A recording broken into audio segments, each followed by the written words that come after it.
This is the Natural History Museum, the show that explores the treasures of London's Natural History Museum. Your hosts are Robbie and Terry, both 15. Every week they break it down so you actually get it. The show that explores the treasures of London's Natural History Museum. I'm Terry. And I'm Robbie, and today we're sitting metaphorically at the feet of one very famous stone gentleman, Charles Darwin. The man himself perched at the top of the grand staircase, looking down on everyone like a very chill grandfather. A very chill grandfather who basically rewrote how humans understand life on Earth. No big deal. The statue was sculpted by Sir Joseph Boehm and installed in 1885, 6 years after Darwin actually visited the museum. So he got to see his own future home. That's either flattering or deeply unsettling, depending on your personality. The original statue was marble, white, formal, very Victorian. Darwin's sitting in a chair wearing a fur-collared coat. Which honestly sounds like something you'd wear if you just got back from the Galapagos and never fully warmed up again. He published on the origin of species in 1859, and it changed everything. Biology, philosophy, religion, the works. One book. Imagine writing one book and then getting a marble throne in the most famous natural history museum on the planet. For about 100 years, the statue lived upstairs on the landing, but in 1977, it was moved downstairs to the central hall. Because apparently Darwin needed a promotion. Ground floor, main hall, everyone sees you the second they walk in. Before Darwin moved in, that prime spot was held by a statue of Richard Owen, the man who literally founded the museum. So Owen gets bumped and Darwin takes the throne. Science is ruthless. Owen and Darwin were actually scientific rivals, which makes the whole thing feel like a very polite Victorian soap opera. You may have founded the museum, Richard, but Charles gets the chair. Brutal. The statue is made of Carrara marble, the same white Italian stone Michelangelo used for his sculptures. Darwin and Michelangelo sharing a material. Terry, that's the classiest fact you've ever said out loud.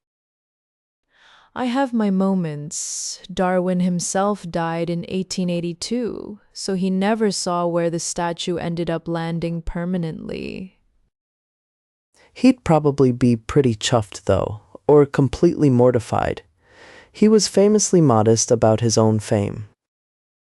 True, he spent years quietly gathering evidence before publishing because he knew how explosive the theory of evolution would be. He sat on it for about 20 years. 20 years, I can't sit on a secret for 20 minutes. Evolution by natural selection basically says species change over time through the survival of individuals best suited to their environment. Which sounds obvious now, but in 1859 that was the kind of idea that made bishops spit out their tea. The museum itself was designed partly to showcase the natural world as a cathedral of science, which is very fitting for Darwin's statue. A secular saint in a temple of nature. Someone give whoever planned that a medal. Visitors take millions of selfies with Darwin every year. He has become genuinely one of the most photographed museum statues in Britain.